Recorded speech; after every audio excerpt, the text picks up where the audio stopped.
जीवनातील प्रत्येक क्षण ईश्वराधीन.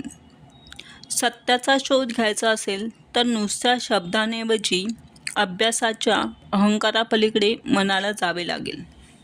एखादे काम नाही झाले म्हणजे माशी शिंकली असे आपण म्हणतो.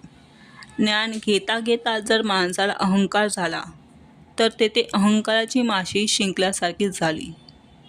जेवताना तोंडात माशी गेल्यास ती तर मरतेच, पण तुम्ही खाल्लेले सुग्रास अन्नही वमनाने बाहेर पडते.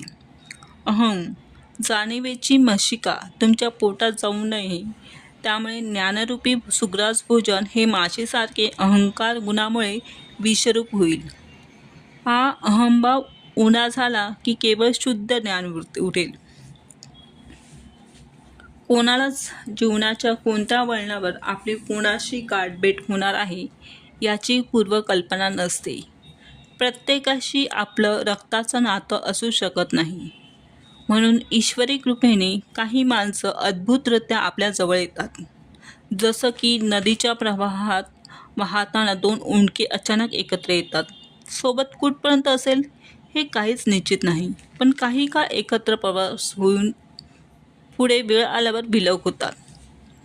अशी नाती खरंच अद्भुत असतात. पण फक्त ती जपण्याची जाणीव आणि आस्था आपल्यात असायला हवी. नात्यांमध्ये आस्था असावी, पण आसक्ती नाही. कारण कुणीही सोबत जन्माला येत नसतं. आपण एकटेच जन्माला आलो आहे आणि एकटेच जन्माला आलो आणि एकटेच जाणार आहे, हे कायम लक्षात असू द्यावं.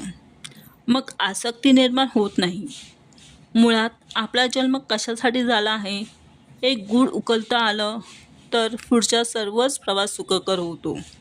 आणि ते उकलण्याचा एकमेव मार्ग उपासना, नामस्मरण, सेवा, ध्यान, साधना.